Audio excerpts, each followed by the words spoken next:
Now an event with former military interrogator Matthew Alexander. He was part of the team that helped locate and kill Abu Musab al-Zarqawi, the former leader of al-Qaeda in Iraq. The New America Foundation and National Interest magazine host this hour-and-a-half event.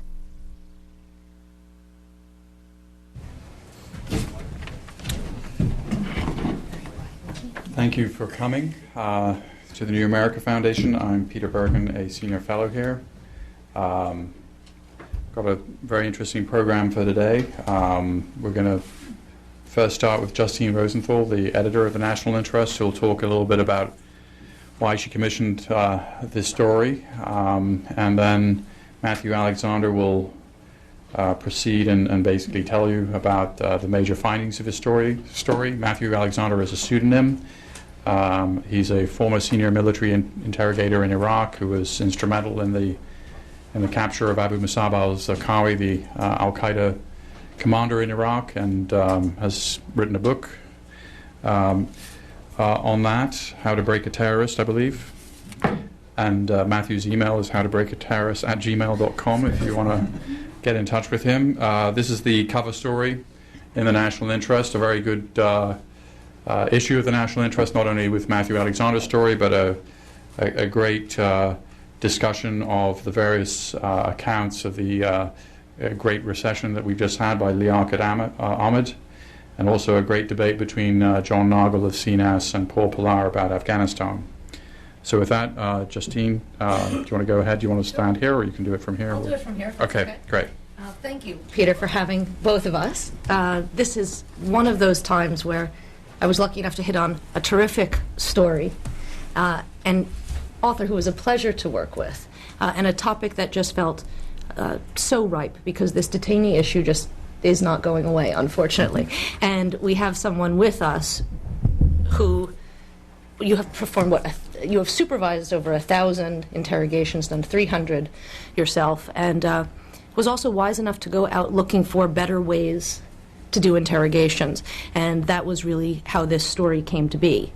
It is a story of how the Indonesians, a country not necessarily known for their, what should we say, moderate interrogation techniques, learned a new way of doing things, actually through funding from the U.S. government. And when Matthew came to me about this story, there was no resisting it.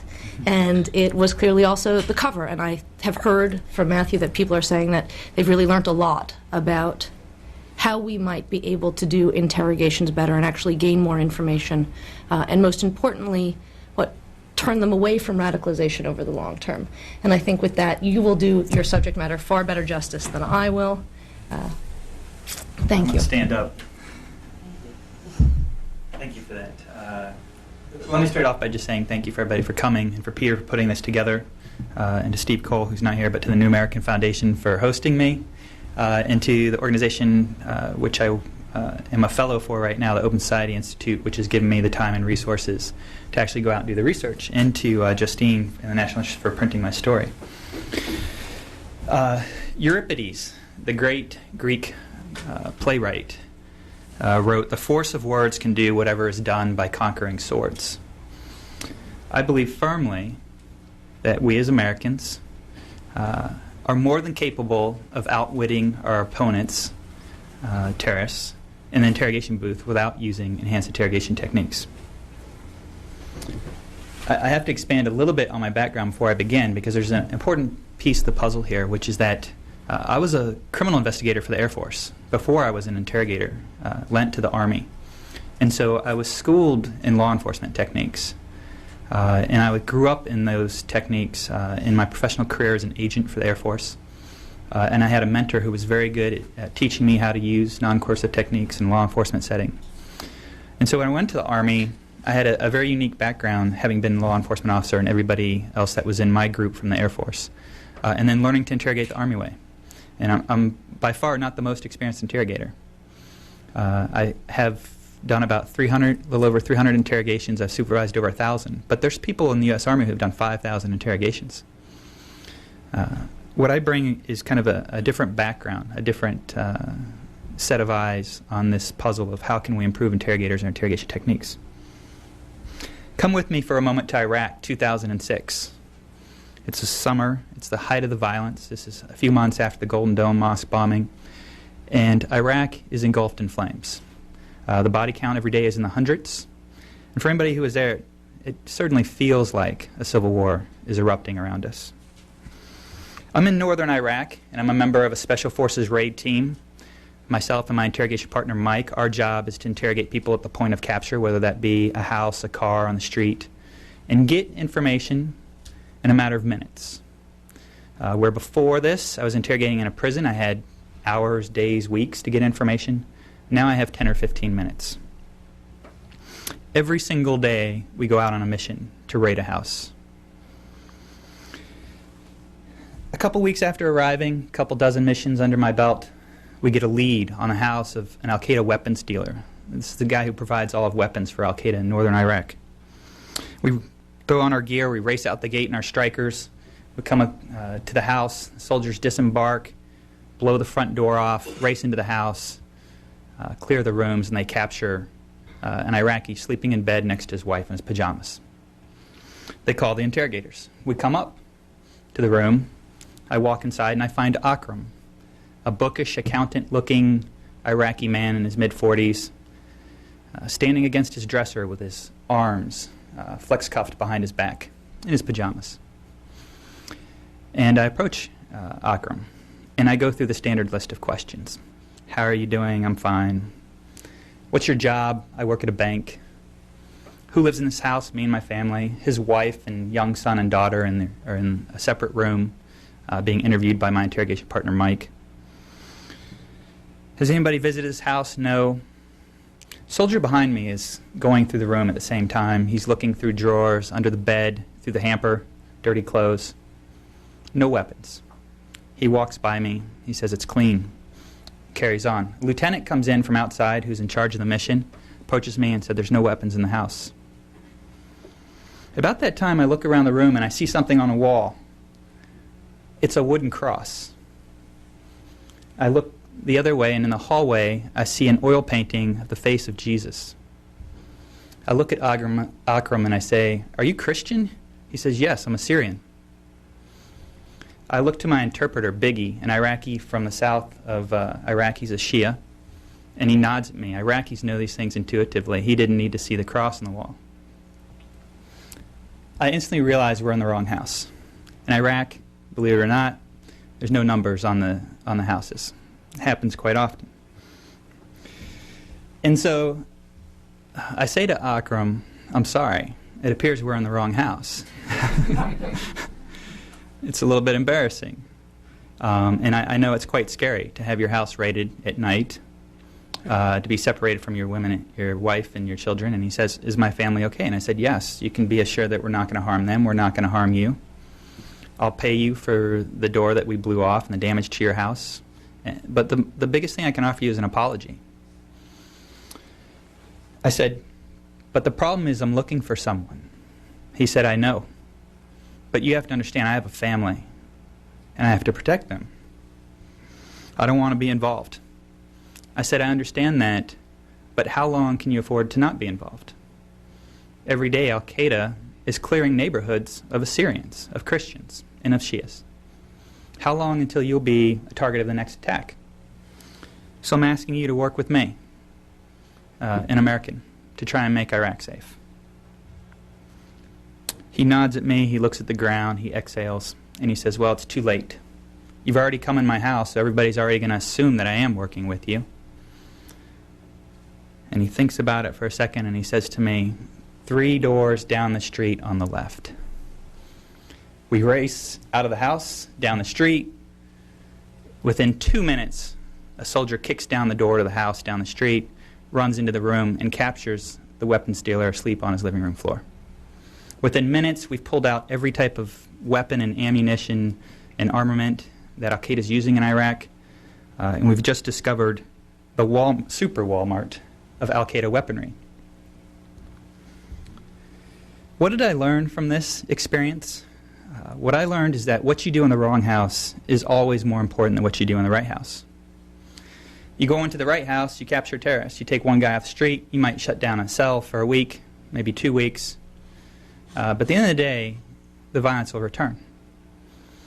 You go into the wrong house and you do the wrong thing, you make the enemy of a family, perhaps an entire tribe, maybe even an entire province. Fast forward now to Indonesia, September 2009.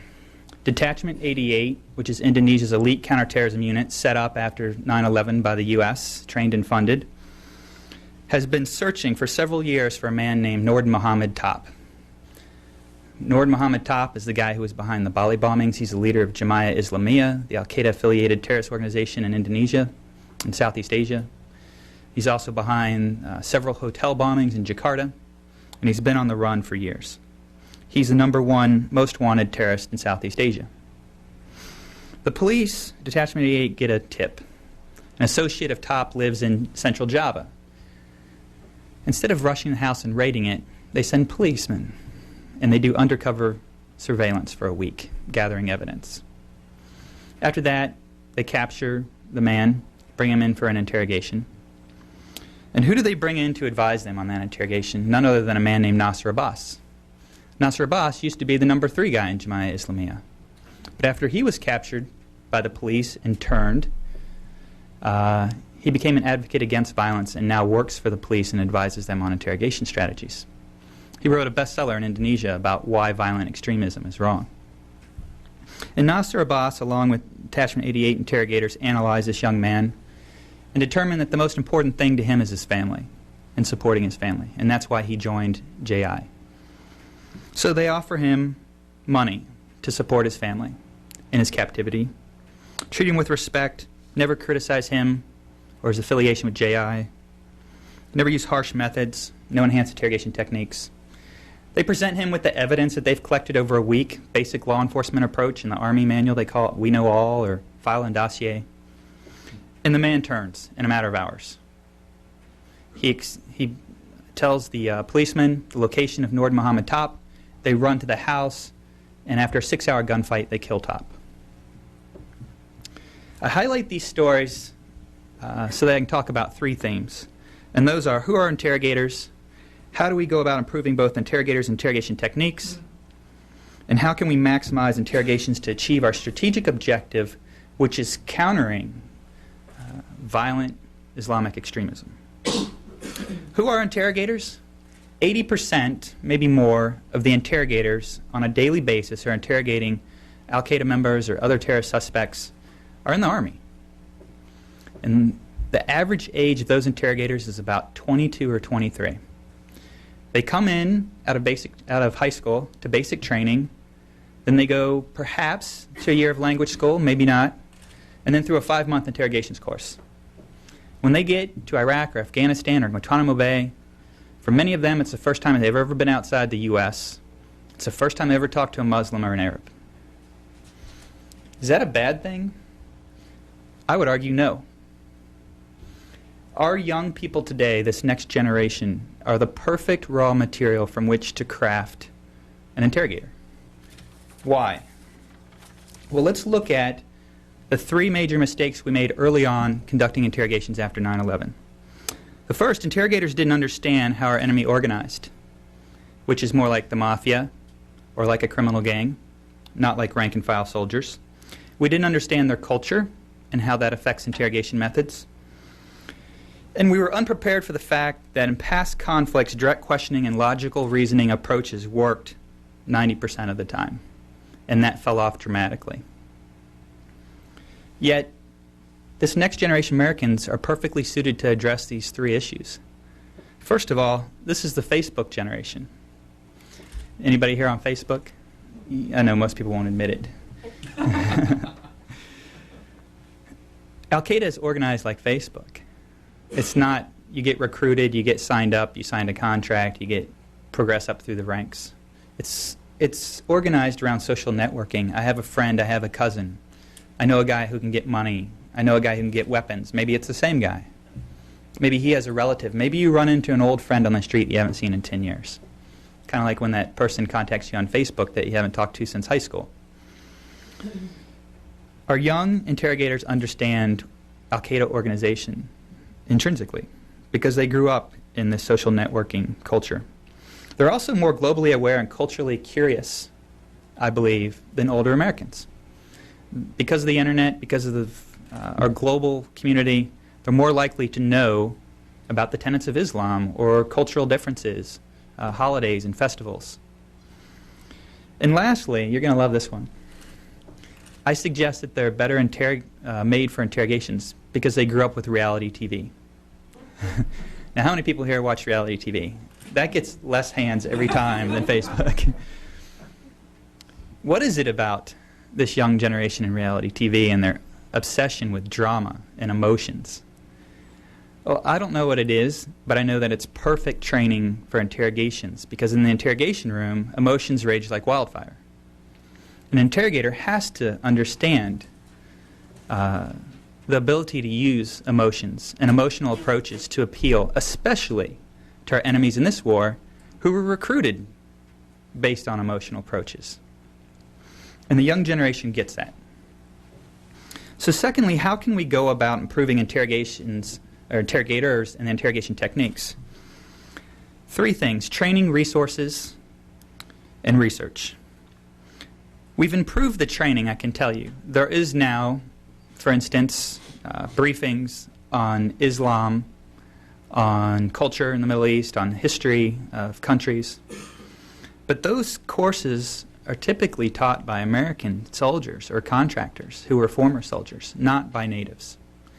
And if we want to really expose people to the culture so they can have what I call cultural acumen, the ability to use culture, not just to know it, those classes should be taught by people who grew up in it. The other thing that this is important is because our education about culture will eradicate what I believe is the root cause of why we turned to torture and abuse as a method of interrogation. And that is, we have to eradicate prejudice and stereotypes about our enemies, which are deterrents to conducting effective interrogations. The most popular book people were reading when I went through the training and when I got to Iraq to understand our enemy was The Politically Incorrect Guide to Islam. This would be the equivalent of reading the Mein Kampf to understand Western Christianity. I was the only interrogator I've ever met or know of that had read the Quran. This is the religion, and the stereotypes were propagated, I can tell you, within the training, not by all, but by some, that Islam is a religion of violence. I can open up the Quran, this is the translated version that I've had since college, and read the first sentence. It says, "In the name of Allah, the compassionate, the merciful." And that's the phrase that begins every chapter in the Quran. Perhaps this is a religion of compassion and mercy. And perhaps we can use that in an interrogation if we understand the culture and quit believing stereotypes. And this is what we should be teaching our interrogators. The other thing we could improve upon is teaching them law enforcement techniques.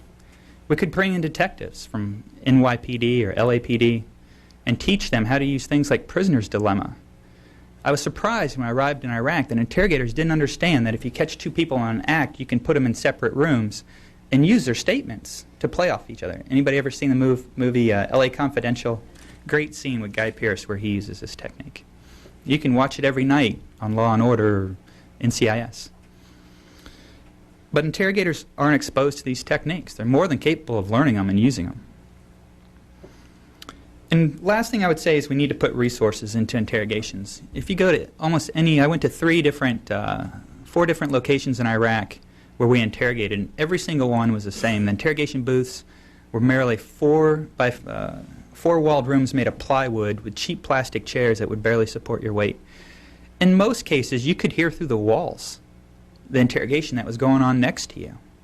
And we'll spend $1 million to give soldiers the right weapons to go out and kill people, but we can't find them because we won't spend the resources to get the information that would lead them to the target. We should put in a place of certain incentives, recruitment bonuses, for instance, that would retain and recruit the best possible people from which to mold interrogators. Instead, they just recently lowered the standard of testing to enter the career field of interrogations. And we should give senior interrogators, those people who supervise interrogators, the power and ability to apply real incentives. The best I could give somebody in Iraq was a pillow or a blanket. We should give them the funds to be able to present real incentives to convince people to cooperate. Can we learn something from the Indonesians in our last area, which is research?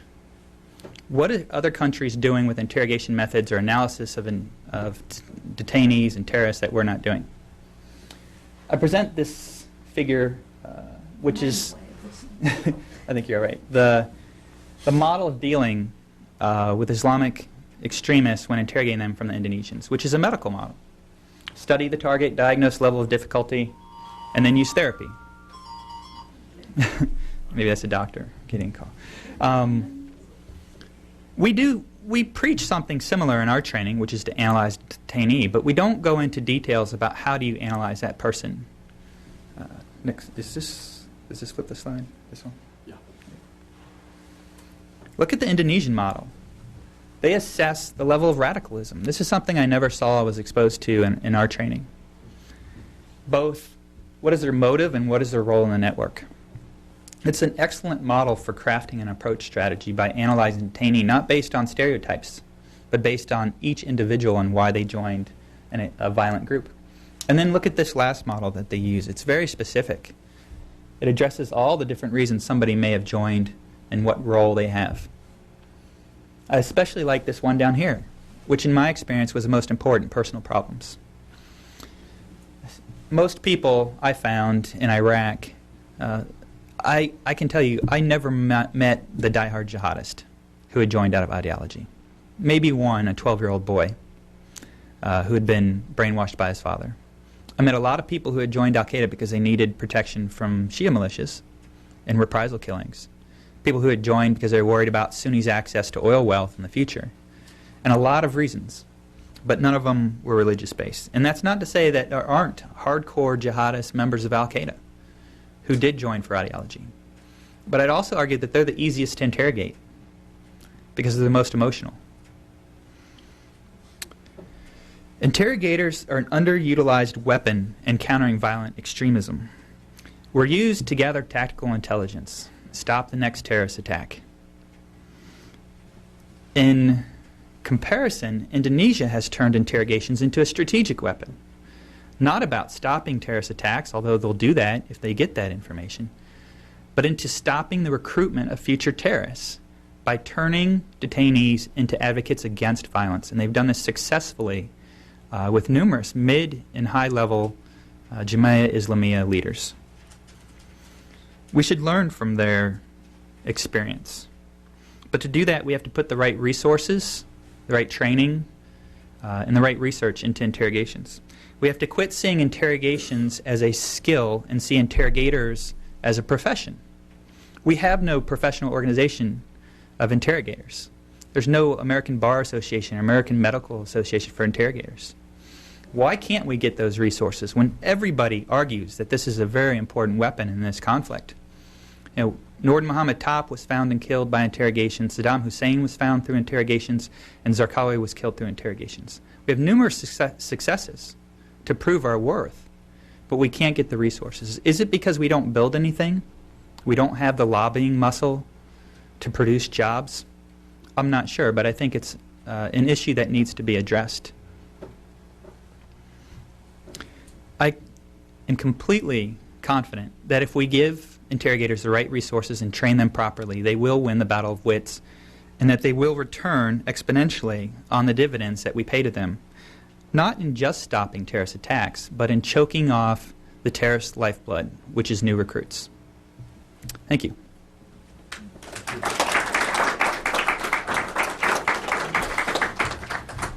Great. Well, we're going to throw it open to questions. You've got to wait for the microphone because we have a C-SPAN camera here. You also have to identify yourself and your affiliation and encourage questions, not statements. But let me, as the chair here, take a prerogative to ask Matthew a question, which is, you know, the Indonesian model is very interesting. Clearly, they've had great success in sort of turning people in Jamaah Islamiyah to become advocates of de-radicalization, and et cetera. But I mean, in terms of applying these models to the West, it seems to be pretty difficult because, a Western policeman, or the equivalent of the Indonesian Detachment 88, they don't know enough about Islam really to. I mean, they may be reasonably well educated about Islam, but it's hard for them they don't have the sort of tactile understanding of the environment. And I mean, what are the lessons that can be applied in the West, or is it more this is very interesting, these guys are doing something that is quite successful, but it doesn't really have much applicability to a Western police effort? One of the things I discovered in Iraq is that,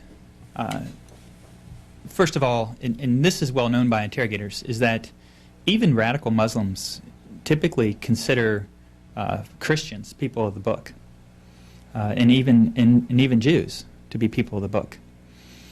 And so there is a fundamental level of respect, as long as you respect their religion. You know, I've been asked a lot, kind of in a similar note, can females be good interrogators, especially against highly radical or ideological detainees? And my answer is yes. It's not about the fact that she's a female. It's about how she respects the religion and culture of the detainee. And we had several female interrogators who were very successful in Iraq. That doesn't mean 100% it's going to work. I think there are some difficulties because we're Western, because of the way that we think about things. There's all types of research that's been done on cultural differences. One very basic one is that people talk about is that Westerners tend to be very chronological. When we ask somebody, about an event, we typically want to hear about it in terms of time. But in the Middle East, those events are usually described in terms of relationships. And those types of things, that's why I say we can do this just as well as the Indonesians, even though we're not Muslims, but we have to have cultural acumen, not cultural knowledge. It has to go beyond just being able to recite facts. And the Indonesians do have some inherent advantages. The colonel, now General Tito Carnarvon, who's the head of Detachment 88 and who ran the interrogations and explained to me these methods, he told me their interrogators will pray with their detainees before the interrogation. It's a great way to show respect and to emphasize the common bonds. I'll tell you, one of the methods that I use to bridge that gap actually comes from sports psychology. The practice of an athlete rehearsing in his mind making a basket before he goes out to the court. I would use this technique called the Van Gogh technique, which is Van Gogh in terms of the painter. I would paint a picture in the mind of the detainee using words of us cooperating and what the benefits of that would be. I would tell them to close their eyes and imagine an Iraq where my family visits to come see Babylon at some time in the future, which is now the Disneyland of Iraq. And his son and my son are walking down the street hand in hand without fear of violence. I can tell you, images like that often move detainees to tears because it was such an emotional pull to them to think about an Iraq that could be secure and that we could get there by cooperating, because they came in the interrogation booth with a lot of stereotypes about us, especially after having seen the pictures of Abu Ghraib and knowing what happened at Guantanamo Bay. One other question, Matthew. How would you assess the weakness or strength of Jemaah Islamiyah now? I don't claim to be an expert on Jemaah Islamiyah, but I think the trend is showing that they're having more difficulty recruiting. I'm a big proponent to say that the end of this conflict, which we don't talk about often, what does the end of this conflict look like? Well, let's take models of other conflicts. Take, for instance, the battle against the insurgency in Philippines against communism. It was a battle that took place from the 1950s to the late 1980s. It was eventually solved through law enforcement techniques, government incentives, economic incentives, amnesty program for fighters. And we consider that a success. The government of the Philippines now controls the problem because there's still 8,000 members of the communist organization in the Philippines. It's not a zero-sum game. And so what I would say is for Jemaah Islamiyah, the recruiting is on a downward trend. And that's what I consider to be winning the war, to get that down to a number where it's managed by law enforcement. Great.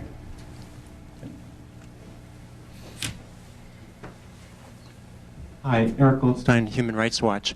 Can you address the factor of time in discussing various techniques? Because the approach that you described, which seems admirable, seems appropriate for situations where you have a little bit of time to play with in order to get the information that you want. How often is it the case that you need information in 10 minutes? And how often is it the case you need it in 2 days?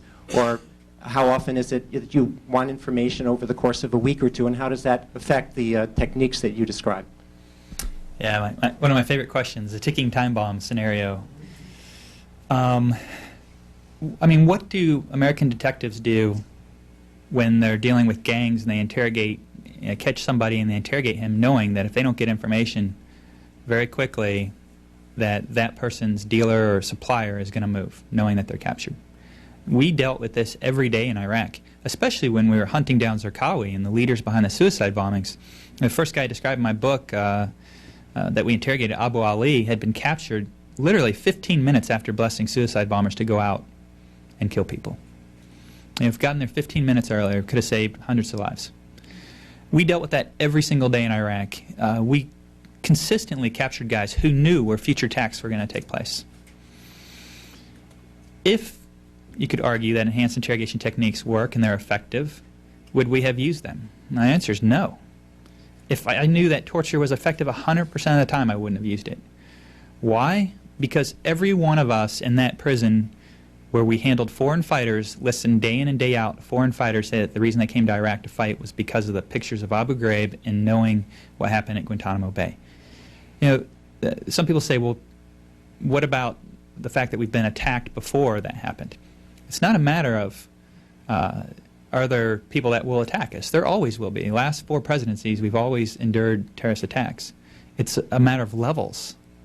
Numerous additional fighters were recruited because of torture and abuse of Muslim prisoners. And so everyone in my prison realized, even if torture did work 100% of the time, even if it worked half the time, we would never use it. One, because we'd just be recruiting for the enemy. And that's not some amazing discovery that we came across. It's been in the Army Field Manual since at least 1949. That if you use torture and abuse, the enemy is going to use that to recruit new fighters. So that's not a revelation. But we also realized that that's what we were fighting against. That this war isn't just about stopping terrorist attacks, it's about preserving American principles. So, but let me say this also about the ticking time bomb scenario. If my mother was on the bus with the bomb that was going to go off and I had 15 minutes to get the info, I wouldn't turn to torture. That would actually be the last technique. Because every technique works on somebody. What we're talking about is the probability of a technique working. Torture, as we know from 183, if you have to use a technique 183 times, it's not working and it's not efficient.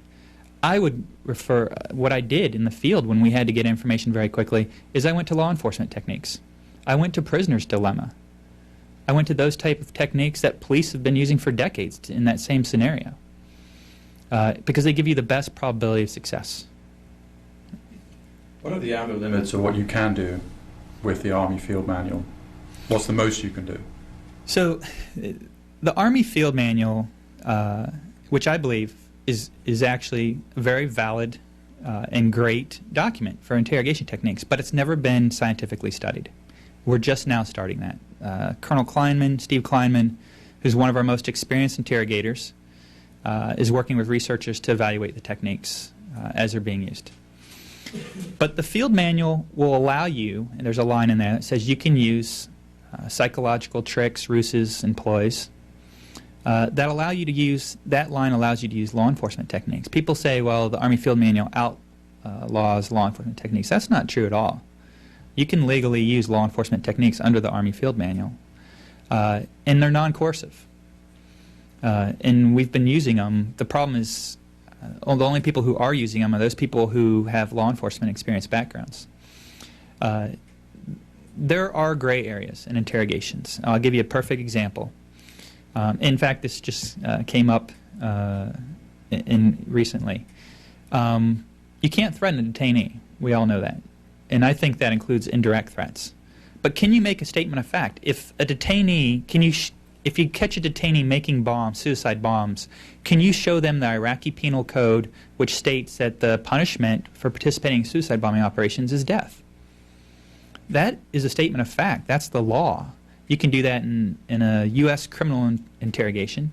I heard a proponent of waterboarding last night on live television say that we can't tell somebody that the punishment for a crime is death in an intelligence interrogation according to Army field. That's wrong. I had detainees ask me, what is the punishment for my crimes?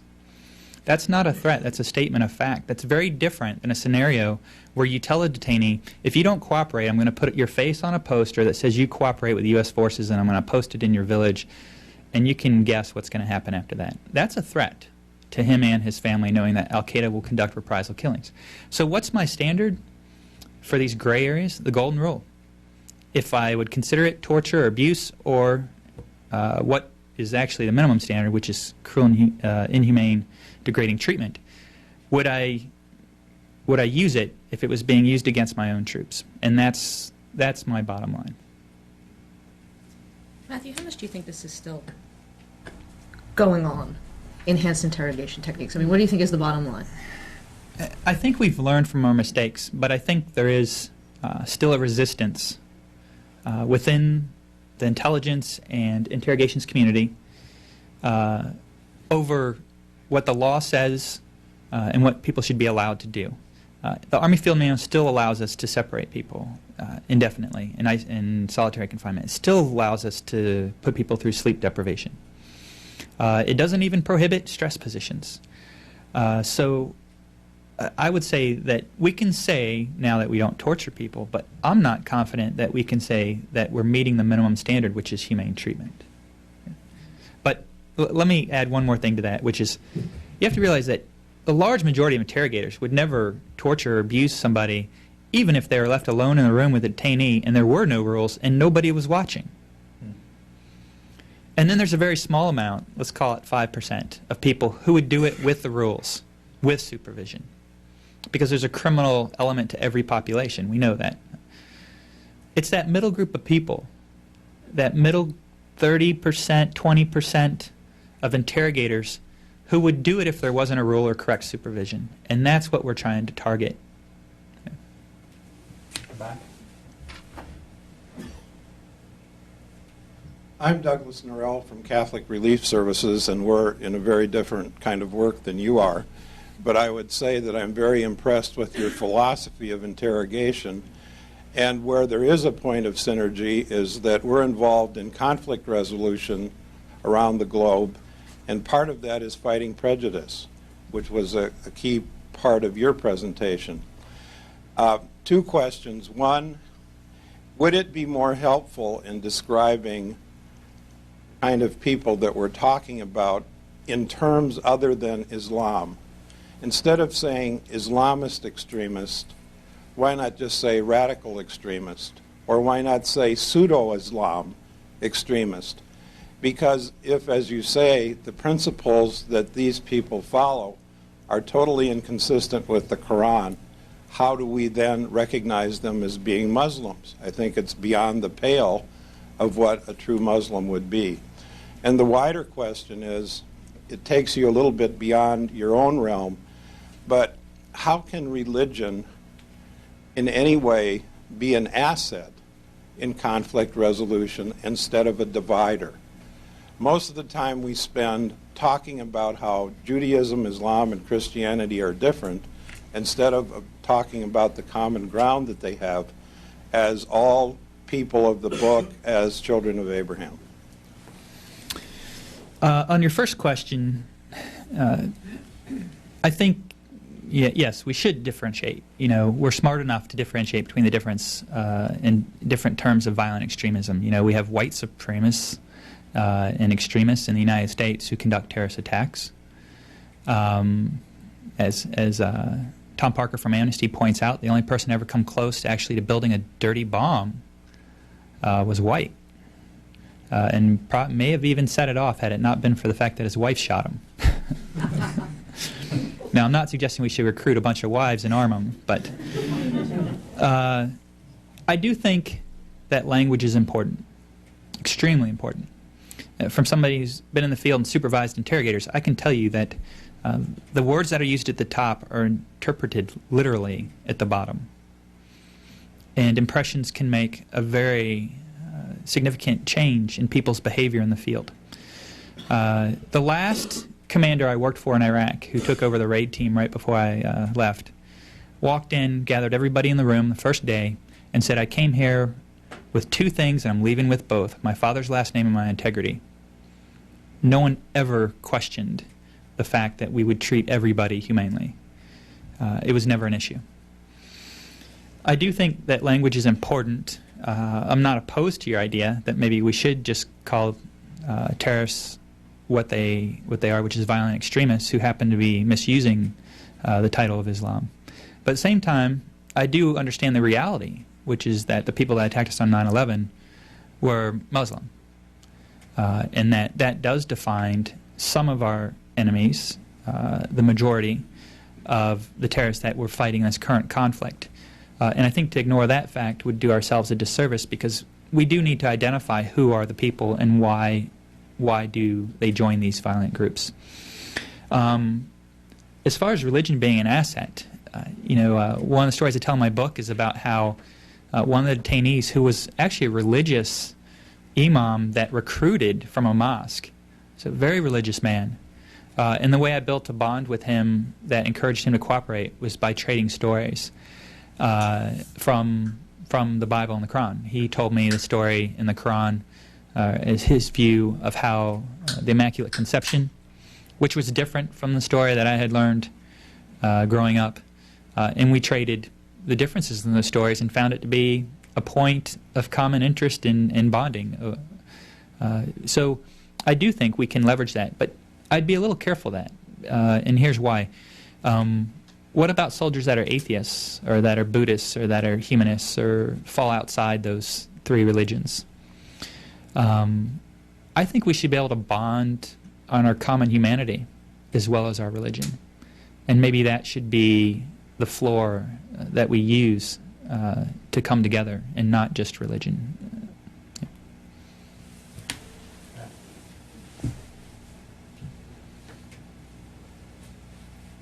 Yeah, I'm Ed Spanos from Executive Intelligence Review. If polls are to be believed, a majority or a good percentage of the American people today believe that torture works and that we should use it. And I've seen polls saying that something like 60% of people questioned thought that Abdul-Muttalib and the Detroit, Christmas Day bomber, so-called, should have been waterboarded.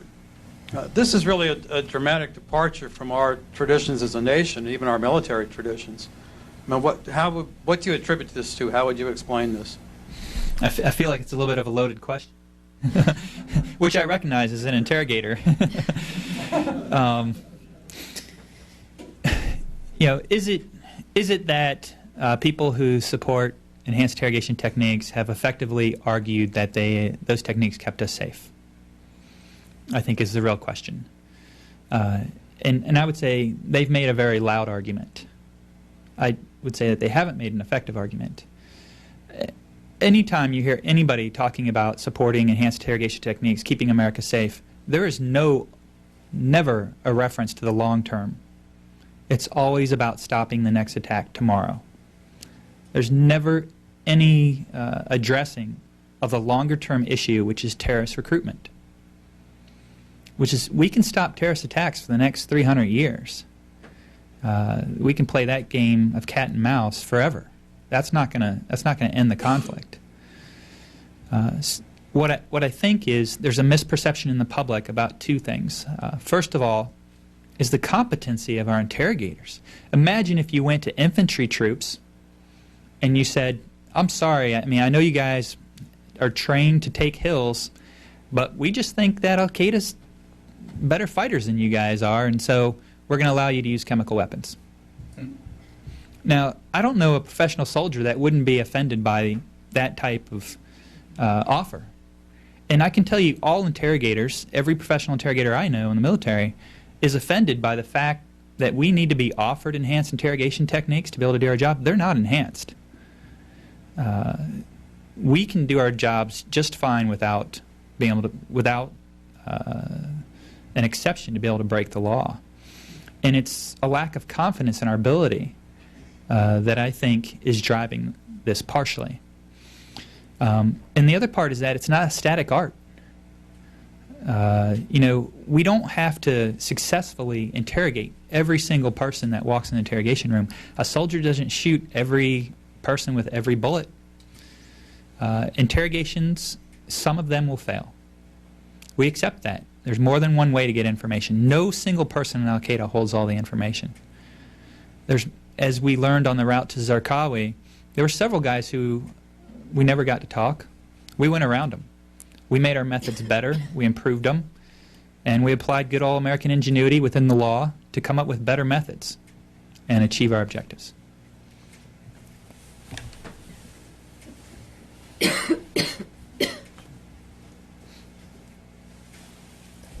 David Rickers, Cato Institute.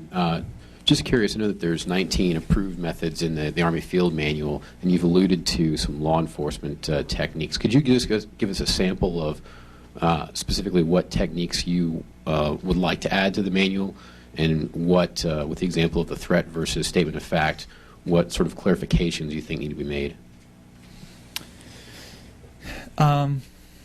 So what law enforcement techniques? So part of my fellowship is that I've authored an unofficial interrogations manual in which I list out the law enforcement techniques, and I share that with Army interrogators. I can tell you, almost everybody in the investigations world recognizes those techniques, but we have different names for them. For instance, there's something called the Reed technique, which is taught to many law enforcement officers. It's a method of both detecting deception and also of overcoming objections or resistance to confessions. But it's basically what I call the shift of blame technique, which is you give the suspect in a criminal interrogation ability to blame something other than himself for why he committed acts while confessing to him. It's extremely effective in an intelligence interrogation, even though you're not trying to get a confession.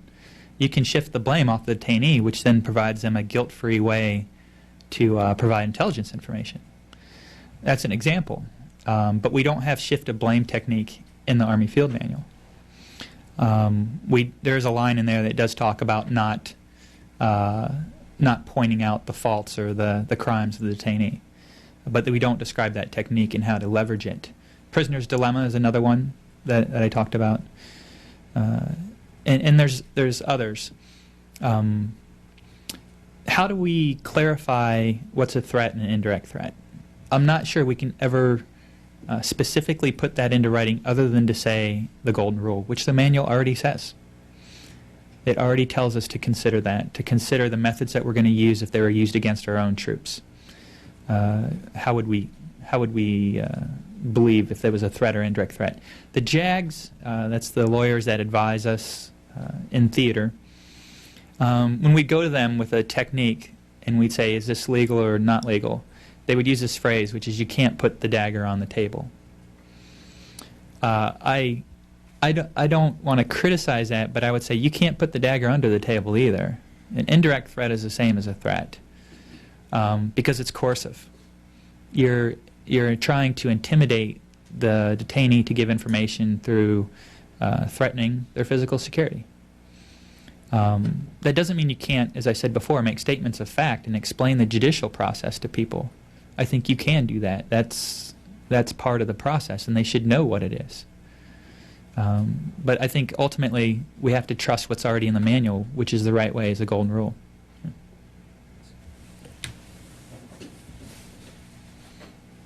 Hi, I'm Rebecca Sheff with the Friends Committee on National Legislation.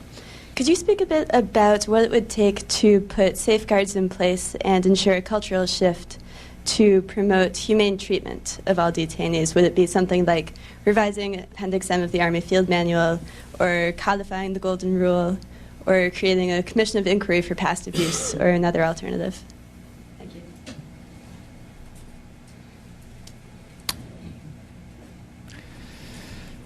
Three things I would say we can do. I mean, how does any organization change its culture? The first thing I'll argue is that we don't need to change our culture. What we need to do is uphold the culture we already have in the military. It is our tradition to treat detainees humanely. George Washington, leading the Continental Army, prohibited the abuse of detainees. Abraham Lincoln, in no conflict, that I know of have we ever authorized the abuse of detainees. And like I said before, for at least 50 years we've put that into doctrine with the exact wording explaining the negative consequences of doing so. So I don't think we need to shift our culture. I think we need to return to it and reinforce it. I do support a commission of inquiry because I don't think we've had one. And I'm not at all confident that we even know about all the incidents. The best we can approximate, I believe, is an FBI Inspector General report that came out in May of 2008 that found that FBI agents witnessed what could be considered torture or abuse, certainly not humane treatment, incidents, over 300 incidents between Iraq, Guantanamo, and Afghanistan. And if you extrapolate that, FBI agents are only present at maybe 3% of all interrogations. It points to the fact that this was a very widespread problem. And we don't have a full accounting, I don't believe. And I do think there's a difference between accounting and accountability. Now, I have to explain my bias in this matter, which is I'm a criminal investigator. That's what I've done for the Air Force since the week after 9/11. And I was never told to selectively apply the law when I ran cases. When there was evidence of a crime, we investigated it and we applied that to everybody. It didn't matter of rank and it didn't matter of location. One thing that's often neglected, I would say almost rarely ever talked about in this debate, is the Uniform Code of Military Justice, which specifically prohibits any of the enhanced interrogation techniques. There's several articles that could be applied. Consider the fact that we've tried people and convicted them for assault, for laying a fingertip on somebody. At the very least, those techniques are prohibited per the Army Field Manual, so you'd be disobeying a direct order or a regulation, which is one of the articles of UCMJ. So I think we should have an accounting in terms of having an inquiry to find out exactly what happened. And I think everybody supports accountability.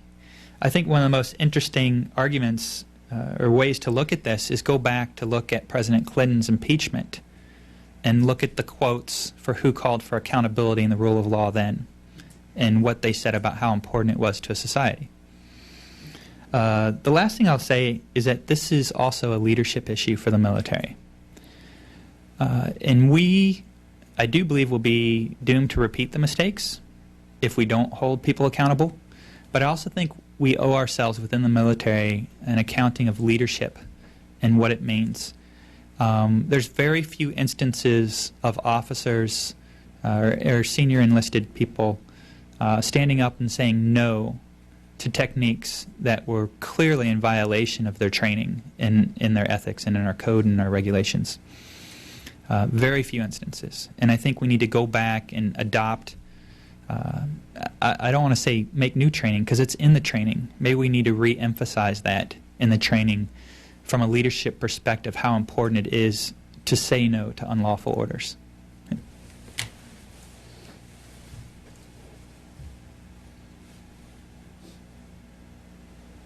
Thank you. I'm Kyle Ebersol from the National Interest Security Company. Unlike, I guess, maybe the Air Force, the Army has a pretty strong wall between law enforcement and intelligence functions. But most of what you're saying seems to be that they might need to break down some of that wall or soften it, perhaps. How would you go about doing that? Yeah, so in the Air Force and in the Navy, we combine counterintelligence and criminal investigations, whereas in the Army it's separate. Their criminal investigators don't do intelligence. There's a lot of issues. It's been discussed many times whether one service should switch to the other's model. But maybe I think culturally, because the Army, because of its mission, it makes more sense to have it separate. But certainly, they still abide by the same regulations, whether they're together or different. You know, the one place where these things merge is espionage. When you have an espionage case, it's both counterintelligence and intelligence case and a criminal investigation. And there's other cases that deal with intelligence that are criminal investigations where these things merge, and then you get into issues about intelligence oversight and where that overlaps with criminal investigations. But the services are well prepared to deal with that. I wouldn't say that I'm in a position where I could recommend that one service takes the other's approach. I do think that we benefit when we share information, and that happens in law enforcement between the military and civilians. I mean, we run joint cases with the FBI and military together all the time, or with NYPD in one of the military criminal investigative branches. That information sharing happens all the time, but it doesn't happen between Army intelligence interrogators and the civilian law enforcement community.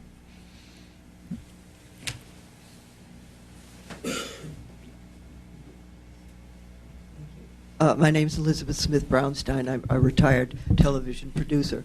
We hear very much criticism in this country about our lack of language, sophistication, and ability. And there was a story not long ago about the fact that 63, presumably, Arabic-speaking men were had to leave the service because of their sexual orientation. Is that the lack of our language, sophistication, a severe detriment, or is it overrated in questioning? I'm going to be the minority opinion on this one, but let me explain it. The thing I would say is, if you gave me a choice and I had a limited amount of resources, would I choose to train all my interrogators in Arabic, or would I choose to train and recruit better interpreters? I would choose the interpreters.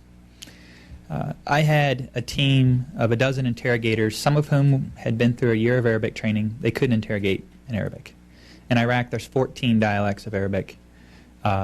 Interrogation is a very nuanced subject. I do have a friend, one interrogator, who is trained in Arabic, and it took him quite a bit of time in country before he could actually interrogate on by himself in Arabic. So some people do have the capability to do it. But I would choose the interpreter because the interpreter is a cultural encyclopedia, and that's an additional resource. There's so many times I could give you examples of where interpreters saved my butt because they realized some cultural nuance. And even, I'd been in the Middle East before. I understand the culture, but I didn't understand some very fine details that were very important where the interpreter was able to pick it out. In the example I gave in the story I told about the Assyrian, my interpreter probably knew that when we walked in the house and first started talking to him, and just held his tongue until I discovered it. There was another point in time where I was interrogating a gentleman, and my interpreter stopped me and looked at a clock on the wall and said, "That guy's Shia. He can't be part of Al-Qaeda." And I said, "How do you know that from the clock on the wall?" He's like, "Oh, just the picture." So the interpreters bring something to the equation that's an additional asset. Now, given time and resources, would I train all our interrogators in the language? Yeah, that's if you're fluent and you can interrogate in it, that's an advantage, because the detainees do respect the fact that you've learned their language. If I ask anybody in here, do you know who Francis Gabreski is? World War II ace. Jimmy Doolittle, Billy Mitchell. I could ask you famous names of pilots from World War II, and you would recognize them probably. But I could name off Sherwood Moran or Grant Hirabayashi or Tenai Stevens, famous interrogators from World War II, and you wouldn't know who they were. But these people, one of them, Sherwood Moran, wrote a guide for interrogations after he successfully interrogated numerous Japanese POWs.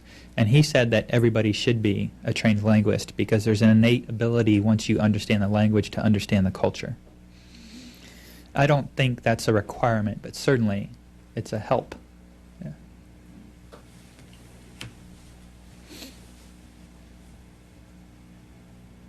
Hi, my name is Jimmy Manan. I'm from Voice of America Indonesian Service, and I've done a lot of translation for the ATAP State Department program. My question is, the way that you describe the Tasman 88 is like they have already adopted all these new techniques, but I'm a bit skeptical about that. Isn't this one of their tools where they also retain all their old methods? And I think this has big implications, particularly since Indonesia is going into more depth into the democracy, because with Obama's visit coming up this next week, and then also there's already talk about resumption of military aid to the special forces. So can you explain to me, is the Tasman 88 really this unit that use this more friendlier methods and have set aside all tortures, or is it still 88% of their methods that they're using and that has led them to the capture of Nurdin Top? I'm not so sure. I'm a bit skeptic about this. I feel like this is another loaded question, but I'll be a skeptic with you. Just as I would be skeptical of my own interrogation force and whether we've adopted good methods, because we have a checkered past now, and I think it's good to be skeptic. But I don't think that being a skeptic or admitting that some people use bad methods, that there's bad actors within an organization, that we shouldn't go on and praise when they act in a good manner. Because as I was taught very early on as an officer in the military, you don't fix a broken wheel by complaining about it. You fix it by coming up with a solution. And so, in my book, I made a conscious decision not to write about the times when I witnessed people bend or break the rules.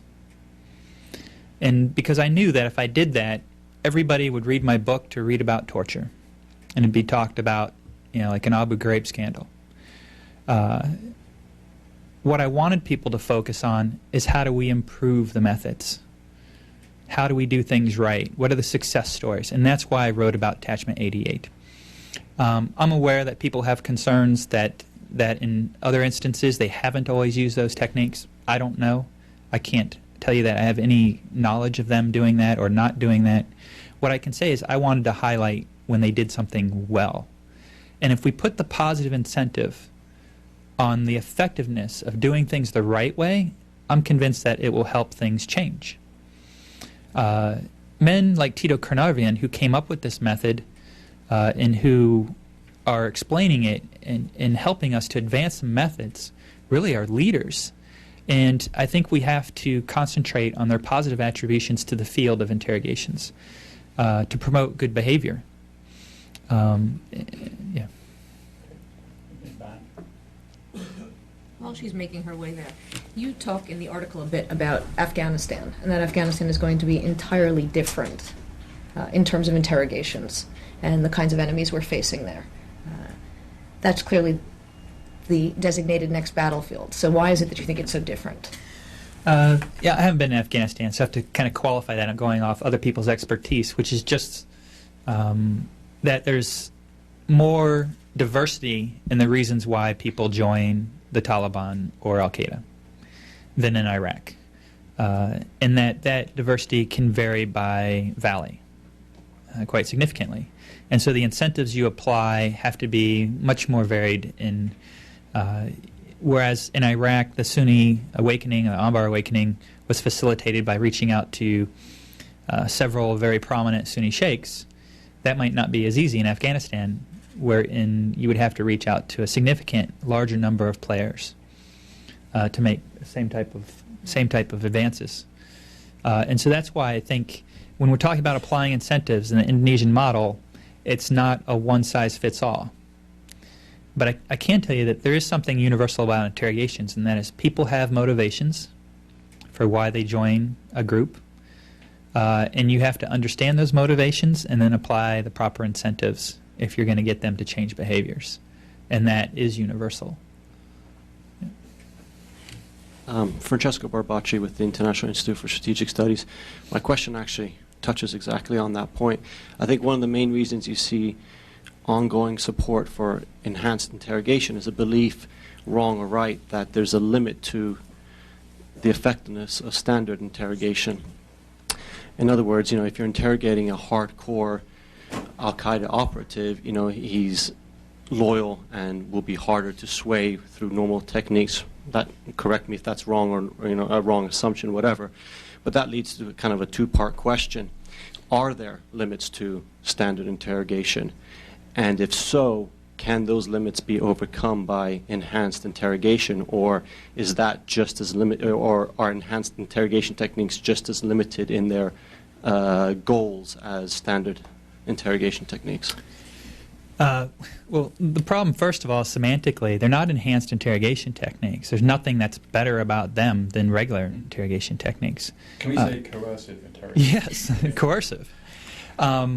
it's not like you used all the traditional methods and then now we have better methods that we have to apply.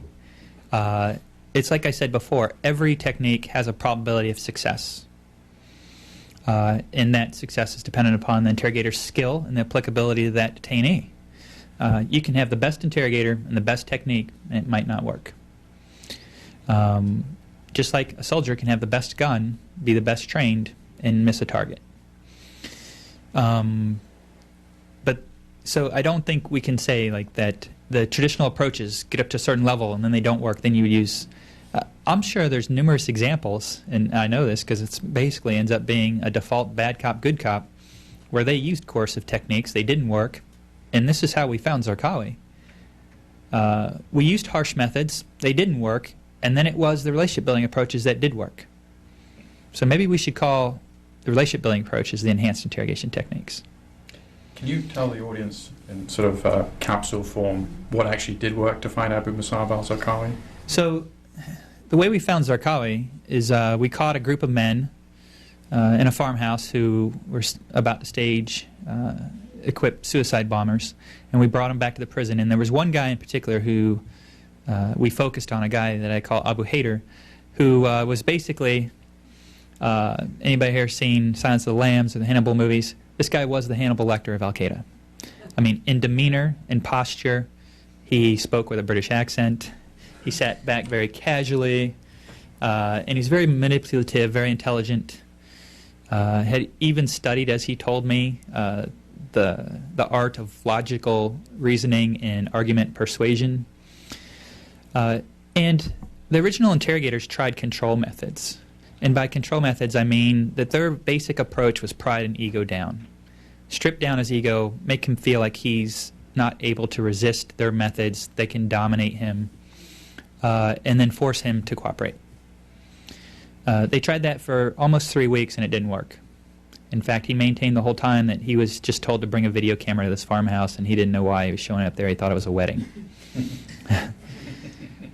Right before he was supposed to be transferred, after they had given up on him, I went in and interrogated him, and I had about 6 hours until his transfer. And the whole time, all I did was run a pride and ego up approach. I told him, I flattered him, I showed him that I respected his culture, I quoted from the Quran, I brought in a copy of the Quran. We discussed Iraqi history, we discussed sports, we discussed Ultimate Fighting Championship, soccer, a lot of things. And then at the very end, I used a law enforcement technique, which is basically, I gave him the chance to enlist in a conspiracy. And that conspiracy was that I would allow him to play a role in the future of Iraq if he cooperated with me. And that fed his ego. It fit perfectly within his culture and within his individual motivations. And he decided to cooperate. And a couple weeks later, there's some more details of the story that happened after that, because we kind of went backwards after we went forward. He told us that his best friend was Zarqawi's religious advisor, where we could find that friend and how we would know when he was going to meet with Zarqawi, and that's how we found Zarqawi.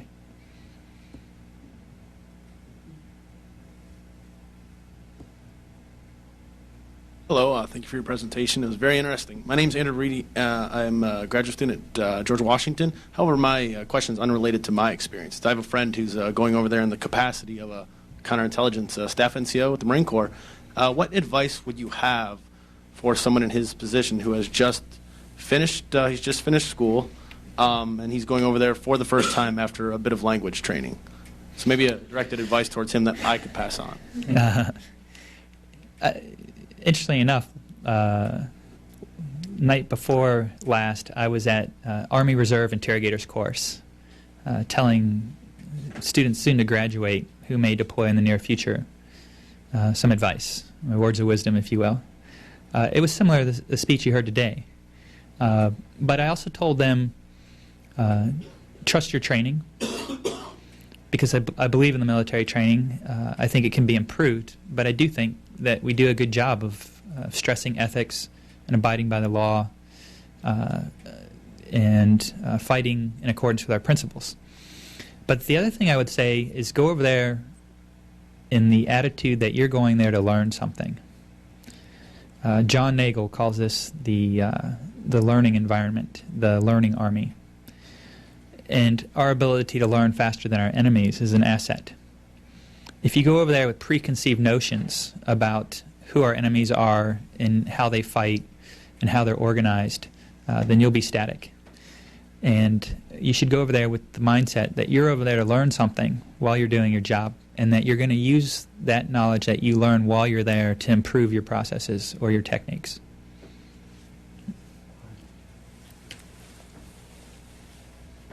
Francis Long, psychologist for social responsibility.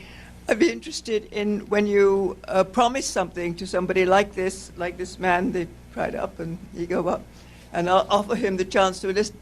What happens then? Is anybody able to carry through with the things you've promised if he comes through with information? That's a great question. Matthew lied. Sorry. Misled him. Well, let's clarify that, because by killing Zarqawi, he did play a role in the future of Iraq. So I feel wholeheartedly, I honestly believe that I did hold my part of the bargain. But let's also talk a little bit about that, deception. A lot of criminal investigative techniques are based on deception. We will have people write statements and alter them. We make up information. For instance, even in the Army Field Manual, there's a file and dossier approach, which is basically you take a folder and you have documents and it's a bunch of blank paper except for one, and you pull one out and show it to the detainee and make them think that you have a whole bunch of information. Deception's a part of warfare. I mean, in World War II, we built a whole base of wooden fighters in England to deceive the Germans into thinking that we had forces there. There's nothing wrong with deception in an interrogation. In fact, the courts in criminal cases have ruled that you can use deception as long as it doesn't rise to the level of shocking the conscience. I would say that in intelligence interrogation, you can use deception as long as it doesn't rise to the level of inhumane treatment. I can't tell you how many times detainees caught me in a lie, or I caught them in a lie, and we were able to get over it. It wasn't the end of things. They weren't like, oh, you big liar. Why? Because they know they're lying also. And we both expect that. What's happening is a negotiation over information. Deception is just one tool that we use. But ultimately, what we have to get to is a negotiation and a trade of information. Now, do I think we should follow through on promises? Yes, if we can. And we don't have enough ability to do that. It's something that significantly is holding us back from doing effective interrogations. As a senior interrogator, I can't offer more than a blanket or a pillow or a meal. Take the Indonesians on the other side. They can offer some real incentives and promises that they can keep. Now, a year after I left Iraq, they did start dealing with people more, detainees. The problem is we have a very hard time as Americans getting over people who attack us and commit acts of violence against American soldiers. Yet that is a part of warfare, is to be able to turn enemies into allies. And I do think we have to be able to follow through on some of the promises we make and make them real. And we can't do that unless we see interrogations as an exercise in negotiation rather than as an exercise in retribution. Yeah.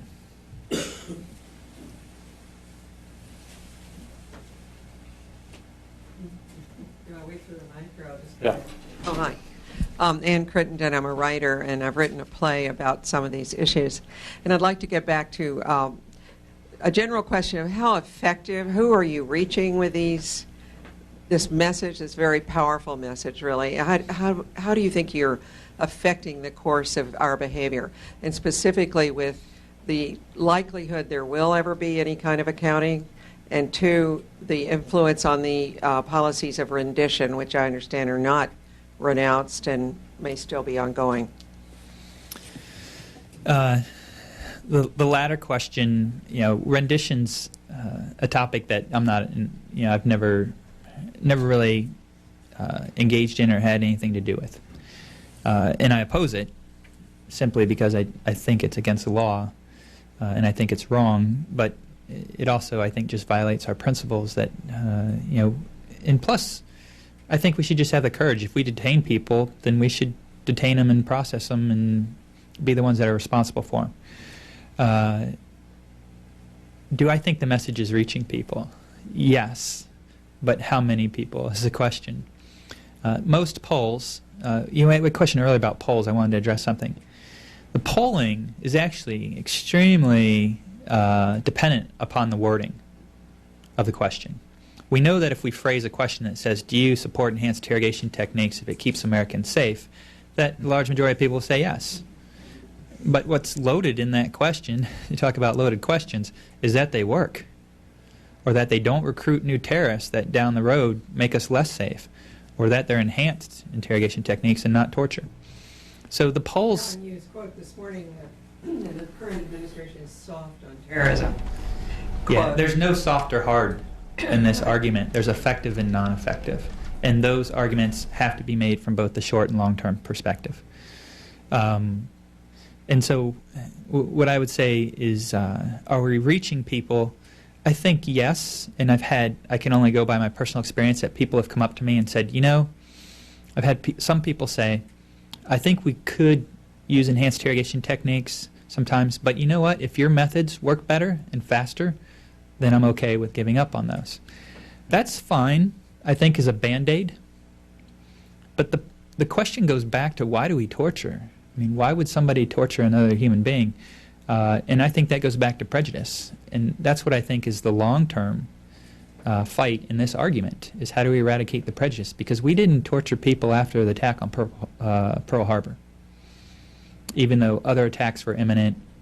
And if you could make the argument it was effective, it would have saved lives. So.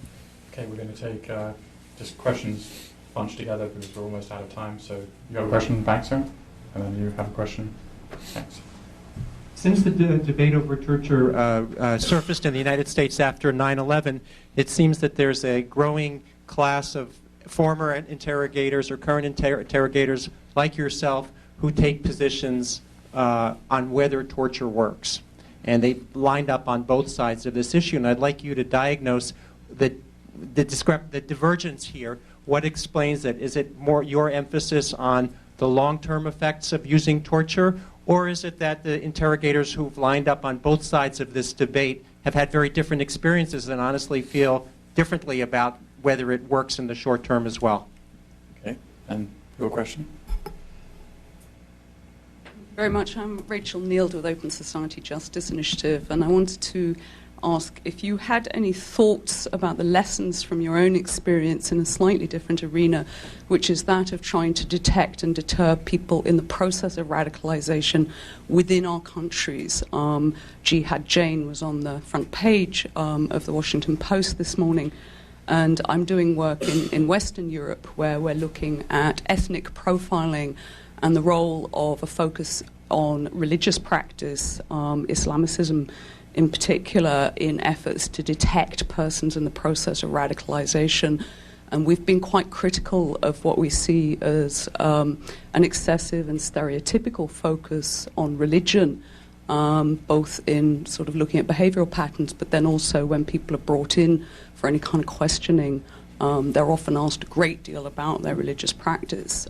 It was actually suggested to us by a senior French intelligence officer that the police should simply be barred from asking anything about religion and should focus entirely on actions, behaviours, networks, etc. instead. So I'd just be interested to get your thoughts on that, and if you think there are sort of key lessons, and indeed if there's a conversation starting here, given that both the NYPD and the LAPD have been looking at these issues, and the NYPD brought out a major report a little while ago about this. Let me answer that question first. What I learned in Iraq is that people join and resort to violence for very personal reasons. It can be, in the case of the one imam who was blessing suicide bombers, it was because a Shia militia had come to his neighborhood and assassinated his best friend and forced him to move from his house and give up his business. He sent suicide bombers out against Shia civilians in marketplaces. He later admitted to me, after he started to cooperate, that his mother was Shia.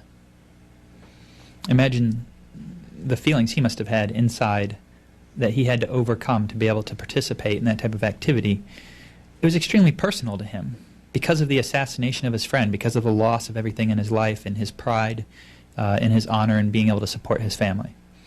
They're very personal reasons, and I would say the most drawing reasons or the most powerful reasons for Al-Qaeda to be able to recruit are intangible. The same way that my most powerful weapons in the interrogation booth, my most powerful incentives are intangible. Numerous times I was in, but sometimes I could come in and throw $10,000 on the table, and that wouldn't move anybody at all. But if I appealed to their honor and respect and their pride, that would be much more powerful. But I would say that the reasons that people join Al-Qaeda, probably my biggest learning curve in Iraq, was that it's a convenient convergence.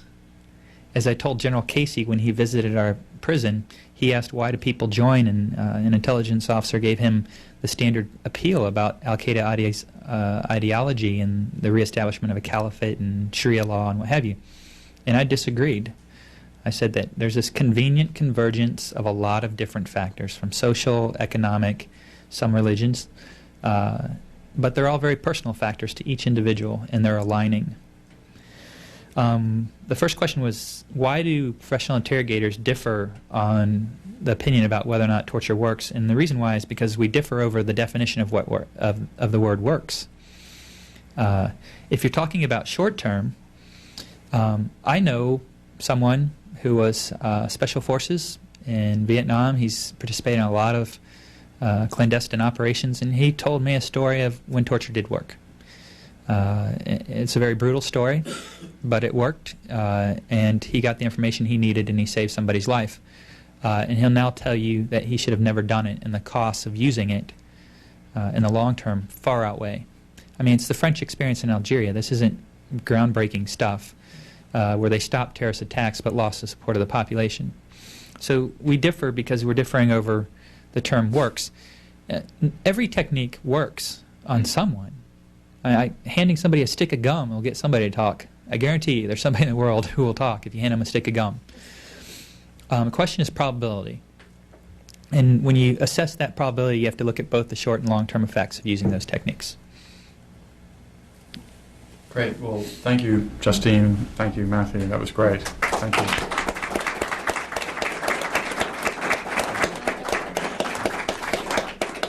Is your book here? Yeah, to buy? Email howtobreakaterrorist.com. No, I didn't bring books to sell, but you can get them at Amazon.com, and you can get them at Barnes & Noble. And we have the magazines out here for at least the synopsis as an article. Thank you. Yeah, thank you.